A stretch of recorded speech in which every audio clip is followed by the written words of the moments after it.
ಜ್ಯೋತಿ ಬೆಳಗಿಸು ಆತ್ಮ ಜ್ಯೋತಿ ಬೆಳಗಿಸು, ಜ್ಯೋತಿ ಬೆಳಗಿಸು ಆತ್ಮ ಜ್ಯೋತಿ ಬೆಳಗಿಸು, ಜ್ಯೋತಿ ಬೆಳಗಿಸು ಮನದ ಜ್ಯೋತಿ ಬೆಳಗಿಸು, ಜ್ಯೋತಿ ಬೆಳಗಿಸು ಮನದ ಜ್ಯೋತಿ ಬೆಳಗಿಸು,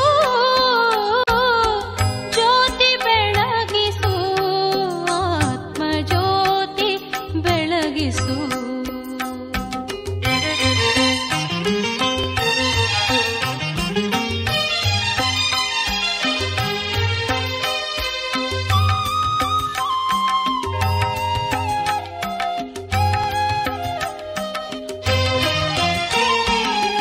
ಕವಿದ ಕತ್ತಲೆ ಕಡೆವ ಜ್ಯೋತಿ ಮನದ ಮಲಿನ.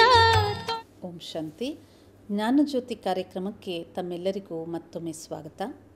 ಇದುವರೆಗೂ ಆತ್ಮದ ಪರಿಚಯದಲ್ಲಿ ತಿಳಿದುಕೊಂಡೆವು ಆತ್ಮ ಅವಿನಾಶಿ, ಆತ್ಮ ಜ್ಯೋತಿ ಸ್ವರೂಪ ಹಾಗೂ ಆತ್ಮದ ಸ್ವಧರ್ಮ ಶಾಂತಿ ಪವಿತ್ರತೆ, ಆತ್ಮದ ಸ್ವದೇಶ ಪರಂಧಾಮ, ಆತ್ಮದ ಸ್ವಪಿತ ಪರಮಾತ್ಮ ಹಾಗೂ ಆತ್ಮದಲ್ಲಿ ಮನಸ್ಸು ಬುದ್ಧಿ ಸಂಸ್ಕಾರ ಎನ್ನುವಂಥ ಶಕ್ತಿಗಳುಂಟು. ತನ್ನ ಕರ್ಮದ ಅನುಸಾರವೇ ಆತ್ಮ ಶ್ರೇಷ್ಠ ಅಥವಾ ಕನಿಷ್ಠ ಕರ್ಮದ ಫಲಗಳನ್ನು ದುಃಖ ಸುಖದ ಆಧಾರದಿಂದ ಅನುಭವಿಸುತ್ತದೆ. ಹಾಗೂ ಕರ್ಮದ ಅನುಸಾರವೇ ಪುಣ್ಯಾತ್ಮ, ಪಾಪಾತ್ಮ ಅಥವಾ ಮಹಾನಾತ್ಮಗಳಾಗಲಿಕ್ಕೆ, ದೇವಾತ್ಮಲಾಗಲಿಕ್ಕೆ ಸಾಧ್ಯವಾಗಿದೆ. ಇಂದು ತಿಳಿದುಕೊಳ್ಳೋಣ ಪರಮಾತ್ಮ ಅಂದರೆ ಯಾರು, ಪರಮಾತ್ಮನ ಸತ್ಯ ಪರಿಚಯ ಮನುಷ್ಯನಿಗೆ ಯಾಕೆ ಬೇಕು, ಪರಮಾತ್ಮನ ಒಂದು ಸತ್ಯ ಪರಿಚಯ ಪಡೆದುಕೊಂಡಾಗ ಮನುಷ್ಯನ ಜೀವನದಲ್ಲಾಗುವ ಪರಿವರ್ತನೆ ಏನು. ಇದುವರೆಗೂ ನಾವು ಅನೇಕ ಮಹಾತ್ಮರನ್ನು, ಅನೇಕ ಪುಣ್ಯಾತ್ಮರನ್ನು, ಅನೇಕ ದೇವಾತ್ಮರನ್ನು ಆರಾಧಿಸಿಕೊಂಡು ಬಂದಿರುವುದು ಸಹಜ. ಆದರೆ ಎಲ್ಲರ ಭಾವನೆಗಳಂತೆ ಪರಮಾತ್ಮ ಒಬ್ಬನೇ, ಅವನ ನಾಮ ಹಲವುಗಳಿರಬಹುದು ಅಥವಾ ಅವರವರ ಭಾವನೆಗನುಸಾರವಾಗಿ ಅವನ ರೂಪಗಳನ್ನು ಭಿನ್ನ ಭಿನ್ನ ರೂಪದಲ್ಲಿ ಆರಾಧಿಸುತ್ತಿರುವಂಥದ್ದು ಸಹಜ. ಆದರೂ ಒಬ್ಬ ವ್ಯಕ್ತಿಗೆ ಯಥಾರ್ಥವಾದ ನಾಮ, ರೂಪ, ಒಂದು ದೇಶ ಇರುವಂಥದ್ದು, ಒಂದು ಸ್ಥಾನ ನಿಗದಿಯಾಗಿರುವಂತೆ ಪರಮಾತ್ಮನ ಒಂದು ನಾಮ, ರೂಪ, ದೇಶ, ಕಾಲ, ಗುಣ, ಕರ್ತವ್ಯವೂ ಸಹ ನಿಗದಿಯಾಗಿರುತ್ತದೆ. ಯಥಾರ್ಥವಾಗಿ ಒಬ್ಬ ವ್ಯಕ್ತಿಯ ಜೊತೆ ಸಂಬಂಧವನ್ನು ಬೆಳೆಸಬೇಕಾದರೆ ಆ ವ್ಯಕ್ತಿಯ ಸಂಪೂರ್ಣ ಪರಿಚಯ ಹೇಗೆ ಅತ್ಯವಶ್ಯಕವೋ ಹಾಗೆಯೇ ಪರಮಾತ್ಮನ ಜೊತೆಯೂ ಸಹ ಯಥಾರ್ಥವಾದ ಸಂಬಂಧವನ್ನು ಬೆಳೆಸಬೇಕಾದರೆ ಅವನ ಸಂಪೂರ್ಣ ಪರಿಚಯವು ಅಷ್ಟೇ ಅವಶ್ಯಕವಾಗಿರುತ್ತದೆ. ಆದರೆ ಪರಮಾತ್ಮ ಸರ್ವ ಆತ್ಮರ ತಂದೆಯಾಗಿರುವುದರಿಂದ ಅವನ ಸತ್ಯವನ್ನು, ಅವನ ಒಂದು ಪರಿಚಯವನ್ನು ಅವನೇ ಬಂದು ತಿಳಿಸಿದಾಗ ಮಾತ್ರವೇ ಯಥಾರ್ಥ ಪರಿಚಯ ನಮಗೆ ಲಭ್ಯವಾಗುತ್ತದೆ.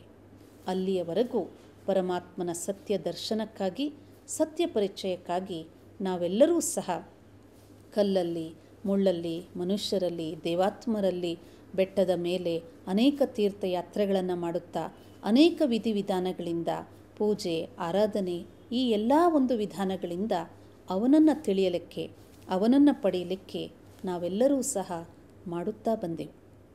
ಆದರೆ ಪರಮಾತ್ಮ ಸ್ವಯಂ ಈ ಒಂದು ಸೃಷ್ಟಿಯಲ್ಲಿ ಎಲ್ಲಿಯವರೆಗೆ ಅವತರಿಸಿ ತನ್ನ ಪರಿಚಯವನ್ನು ನೀಡುವುದಿಲ್ಲವೋ ಅಲ್ಲಿಯವರೆಗೂ ಅವನ ಸತ್ಯವನ್ನು ಯಾರೂ ತಿಳಿಯಲು ಸಾಧ್ಯವಾಗುವುದಿಲ್ಲ.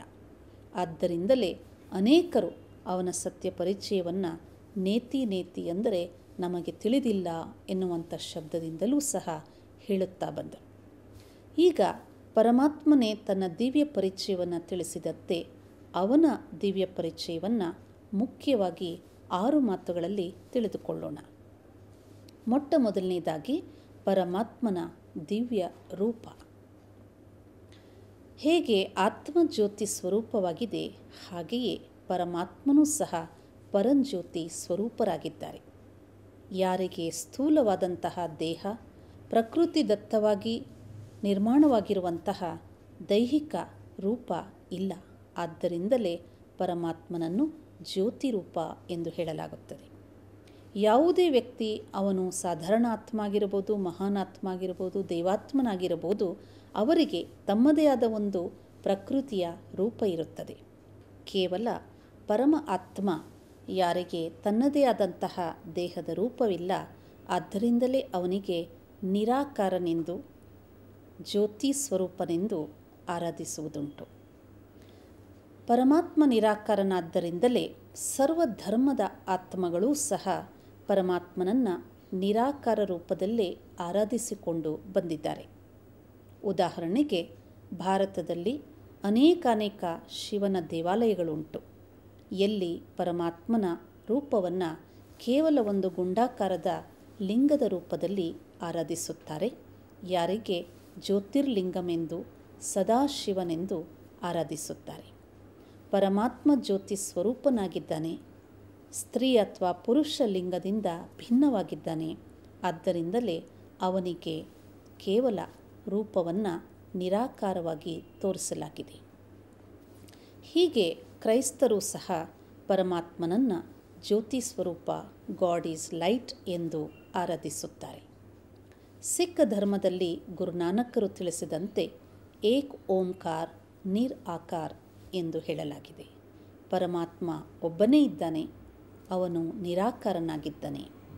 ವ ಸತ್ ಅಕಾಲ್ ಮೂರಥೆ ಅಂದರೆ ಪರಮಾತ್ಮ ಸತ್ಯನಾಗಿದ್ದಾನೆ. ಸತ್ಯ ಅಂದರೆ ಸದಾ ಇರುವಂತಹವನು, ಯಾರಿಗೆ ಚೈತನ್ಯ ಅಂತ ಹೇಳ್ತೇವೆ. ಹಾಗೂ ಸದಾ ಅಪರಿವರ್ತನಶೀಲ ಶಕ್ತಿಗೂ ಸತ್ಯ ಅಂತ ಹೇಳಲಾಗುತ್ತೆ. ಅಕಾಲ್ ಮೂರತ್ ಯಾರಿಗೆ ಮೃತ್ಯುವೇ ಇಲ್ಲ ಅಂಥವನೇ ಪರಮಾತ್ಮ ಎಂದು ಹೇಳಲಾಗಿದೆ. ನಿರ್ವೈರ್ ನಿರ್ಭಯ್ ಎಂದು ಮಹಿಮೆ ಮಾಡಲಾಗಿದೆ. ಪರಮಾತ್ಮನಿಗೆ ಯಾರ ಜೊತೆಯೂ ವೈರವಿಲ್ಲ ಹಾಗೂ ಯಾರಿಂದಲೂ ಭಯವಿಲ್ಲ. ಹೀಗೆ ಪರಮಾತ್ಮನನ್ನು ಇಸಾಯಿ ಧರ್ಮದಲ್ಲೂ ಸಹ ಅಲ್ಲಾ ಏಕ್ ನೂರ್ ಹೇ ಅಂದರೆ ಪರಮಾತ್ಮ ಒಂದು ಜ್ಯೋತಿಯಾಗಿದ್ದಾನೆ. ಅಲ್ಲಾ ಓ ಅಕ್ಬರ್ ಅಂದರೆ ಪರಮಾತ್ಮನೇ ಸರ್ವರಿಗೂ ತಂದೆ ಅಥವಾ ಮಾಲೀಕನಾಗಿದ್ದಾನೆ ಎನ್ನುವಂಥ ಶಬ್ದಗಳಿಂದ ವರ್ಣಿಸಲಾಗಿದೆ. ಅಲ್ಲೂ ಸಹ ಕಾಬಾದಲ್ಲಿ ಒಂದು ಸುಂದರವಾದ ಗುಂಡಾಕಾರದ ಕಲ್ಲನ್ನು ಇಟ್ಟು ಅದಕ್ಕೆ ಹೋಗಿ ನಮನ ಮಾಡಿ ಬರುವಂತಹ ಪದ್ಧತಿಯೂ ಉಂಟು.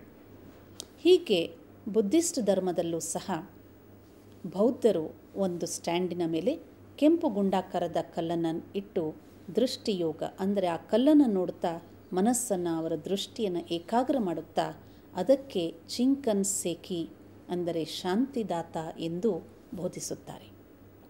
ಭಾರತದಲ್ಲಿ ಅನೇಕಾನೇಕ ದೇಶಗಳಲ್ಲಿ ಅಥವಾ ದೇವಾಲಯಗಳಲ್ಲಿ ಶಿವನ ಲಿಂಗವನ್ನು ಆರಾಧಿಸುತ್ತಾರೆ. ಅದಕ್ಕೆ ರಾಮೇಶ್ವರ, ಸೋಮನಾಥ, ಕಾಶಿ ವಿಶ್ವನಾಥ, ಮಲ್ಲಿಕಾರ್ಜುನ ಹೀಗೆ ಭಿನ್ನ ಭಿನ್ನವಾದ ನಾಮಗಳಿಂದ ಆರಾಧಿಸುವುದುಂಟು. ಪರಮಾತ್ಮನನ್ನು ನಿರಾಕಾರನೆಂದು ಆರಾಧಿಸುತ್ತಿದ್ದರೂ, ಭಿನ್ನ ಭಿನ್ನವಾದ ನಾಮಗಳಿಂದ ಆರಾಧಿಸುತ್ತಿದ್ದರೂ ಸಹ ಅದೆಲ್ಲವೂ ಪರಮಾತ್ಮನ ಗುಣವಾಚಕವಾಗಿರುತ್ತದೆ. ಪರಮಾತ್ಮನ ರೂಪ ನಿರಾಕಾರವೆಂದು ತಿಳಿದ ಮೇಲೆ ಎರಡನೇದಾಗಿ ಪರಮಾತ್ಮನ ದಿವ್ಯ ನಾಮವೇನು? ಇದುವರೆಗೂ ನಾವು ಆರಾಧಿಸುತ್ತಾ ಬಂದಿರುವಂಥದ್ದು ನಾಮ ಹಲವು ರೂಪವೆಂದು ಎಂದು ಅನೇಕ ಮಹಾನ್ ವ್ಯಕ್ತಿಗಳು ತಿಳಿಸಿರುತ್ತಾರೆ. ಹಾಗೆಯೇ ಒಂದು ವ್ಯಕ್ತಿ ಒಂದು ನಾಮದಿಂದ ಪ್ರಖ್ಯಾತನಾಗಿದ್ದರೂ ಸಹ ಹಲವು ನಾಮಗಳಿಂದ ಕರ್ತವ್ಯಗಳ ಆಧಾರದ ಮೇಲೆ ಕರೆಯುವುದುಂಟು. ಹಾಗೆ ಪರಮಾತ್ಮನು ದಯಾಸಾಗರ, ಜ್ಞಾನಸಾಗರ ಹಾಗೂ ಶಾಂತಿ ಸಾಗರನಾಗಿರುವುದರಿಂದ ಯಾರು ಯಾವ ಪ್ರಾಪ್ತಿಯನ್ನು ಪಡೆದಿರುತ್ತಾರೋ ಅಂತಹ ನಾಮದಿಂದ ಭಗವಂತನನ್ನು ಕರೆಯುವುದುಂಟು.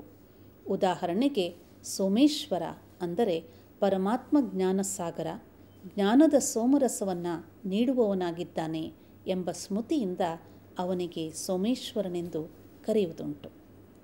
ಹಾಗೆ ಪರಮಾತ್ಮನನ್ನು ಪಾಪಕಟೇಶ್ವರನೆಂದು ಕರೆಯುತ್ತಾರೆ.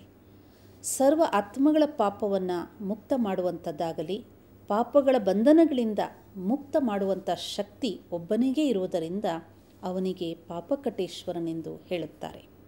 ಹಾಗೆ ಪರಮಾತ್ಮನಿಗೆ ಮುಕ್ತೇಶ್ವರ ಎಂದು ಪ್ರಖ್ಯಾತವಾಗಿ, ಹಾಗೆ ಪರಮಾತ್ಮನಿಗೆ ಮುಕ್ತೇಶ್ವರನೆಂದು ಮಹಿಮೆ ಮಾಡುತ್ತೇವೆ. ಅಂದರೆ ಸರ್ವ ಬಂಧನಗಳಿಂದ ಆತ್ಮಗಳನ್ನು ಮುಕ್ತ ಮಾಡುವಂಥವನು ಅಥವಾ ಮುಕ್ತಿಯ ಪ್ರಾಪ್ತಿಯನ್ನು ಕೊಡುವಂಥವನಾದ್ದರಿಂದ ಅವನಿಗೆ ಮುಕ್ತೇಶ್ವರನೆಂದು ಹೇಳಲಾಗುತ್ತದೆ. ಹೀಗೆ ನೋಡಿದಾಗ ಪರಮಾತ್ಮನಿಗೆ ಅನಂತವಾದಂಥ ಹೆಸರುಗಳಿಂದ ಅವರವರ ಭಾವನೆಗಳಿಗೆ, ಅವರವರ ಅನುಭವಗಳಿಗೆ ಅನುಸಾರವಾಗಿ ಪರಮಾತ್ಮನನ್ನು ಭಿನ್ನ ಭಿನ್ನ ನಾಮಗಳಿಂದ ಕರೆಯುವುದುಂಟು. ಆದರೆ ಪರಮಾತ್ಮನ ಯಥಾರ್ಥವಾದ ಗುಣವಾಚಕ ನಾಮ ಯಾವುದು ಅಂದಾಗ ಅವನ ದಿವ್ಯ ನಾಮವೇ ಸದಾಶಿವ. ಸದಾಶಿವ ಎಂದರೆ ಸದಾ ಶುಭವನ್ನು ಮಾಡುವಂಥವನು, ಸದಾ ಕಲ್ಯಾಣಕಾರಿ, ಸದಾ ಮಂಗಳಕಾರಿ. ಇದು ಪರಮಾತ್ಮನ ದಿವ್ಯ ನಾಮ. ಮೂರನೇದಾಗಿ ಪರಮಾತ್ಮನ ಇರುವ ಸ್ಥಾನ ಯಾವುದು, ಪರಮಾತ್ಮನ ನಿವಾಸ ಸ್ಥಾನ ಯಾವುದು. ಒಂದು ವ್ಯಕ್ತಿ ತನ್ನ ಕರ್ತವ್ಯದ ಮೇಲೆ ಅನೇಕ ಸ್ಥಳಗಳಿಗೆ ಭೇಟಿ ಕೊಡುವುದುಂಟು. ಆದರೆ ಆ ವ್ಯಕ್ತಿಯ ನಿವಾಸ ಸ್ಥಾನವಂತೂ ಮೂಲವಾಗಿ ಒಂದೇ ಇರುತ್ತದೆ ಅಲ್ಲವೇ? ಹಾಗೆ ಪರಮಾತ್ಮನನ್ನು ಪ್ರತಿಯೊಬ್ಬರೂ ಅವರವರ ಭಾವನೆಗೆ ಅನುಗುಣವಾಗಿ ಕರೆಯುವುದುಂಟು, ನೆನಪು ಮಾಡುವುದುಂಟು. ಆದರೆ ಪರಮಾತ್ಮ ಎಲ್ಲಿ ಇದ್ದಾನೆ ಎನ್ನುವ ಪ್ರಶ್ನೆಯನ್ನು ನಾವು ಕಂಡಾಗ ಅನೇಕರು ಅನೇಕ ಭಾವನೆಗಳಿಂದ ಉತ್ತರಿಸುವುದುಂಟು. ಪರಮಾತ್ಮನ ನಿವಾಸ ಸ್ಥಾನ ಈ ಒಂದು ಸ್ಥೂಲ ಲೋಕದಿಂದ ಮೇಲಿರುವ ಸೂರ್ಯ, ಚಂದ್ರ, ಆಕಾಶ ತತ್ವಕ್ಕಿಂತ ಮೇಲಿರುವ ಸೂಕ್ಷ್ಮ ಲೋಕಕ್ಕಿಂತಲೂ ಮೇಲಿರುವಂತಹ ಪರಂಧಾಮವೇ ಪರಮಾತ್ಮನ ನಿವಾಸ ಸ್ಥಾನವಾಗಿದೆ.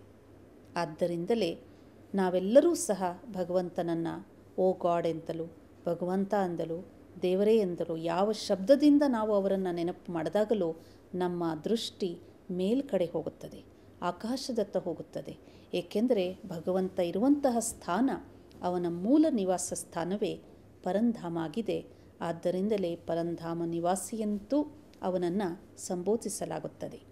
ಬಾಕಿ ನಮ್ಮ ಭಾವನೆಗನುಗುಣವಾಗಿ ಈ ಸೃಷ್ಟಿಯಲ್ಲಿ ಹಲವು ಭಾವನೆಗಳಿಂದ ಭಗವಂತ ನನ್ನಲ್ಲೇ ಇದ್ದಾರೆ, ಅವನಲ್ಲೂ ಇದ್ದಾರೆ, ಕಲ್ಲಲ್ಲಿದ್ದಾರೆ, ಮುಳ್ಳಲ್ಲಿದ್ದಾರೆ, ಎಲ್ಲ ಕಡೆಯೂ ವ್ಯಾಪಕವಾಗಿದ್ದ ಎನ್ನುವಂಥದ್ದು ನಮ್ಮ ಭಾವನೆ ಅಷ್ಟೇ. ಆದರೆ ಅವನ ಸರ್ವೋಚ್ಚ ಸ್ಥಾನ, ನಿವಾಸ ಸ್ಥಾನ ಪರಂಧಾಮವಾಗಿದೆ.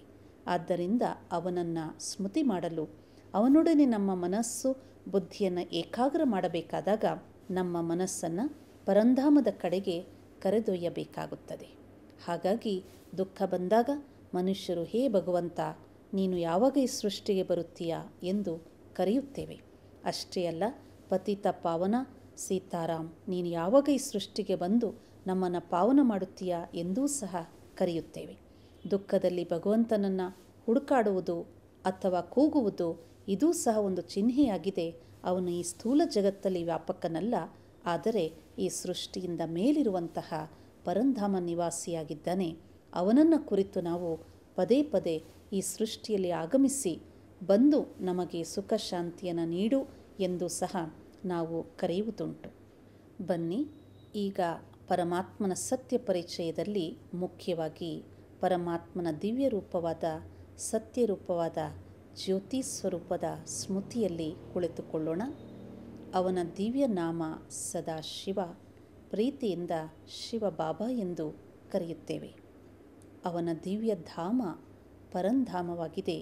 ಪರಂಧಾಮ ನಿವಾಸಿಯಾಗಿದ್ದಾನೆ ಪರಮಾತ್ಮನು.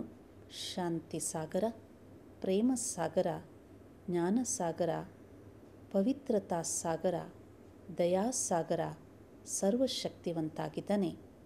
ಈ ಒಂದು ದಿವ್ಯ ಗುಣಗಳ ಸ್ಮೃತಿಯಲ್ಲಿ ಪರಮಾತ್ಮನ ಸ್ಮರಣೆಯನ್ನು ಮಾಡೋಣ. ಓಂ ಶಾಂತಿ.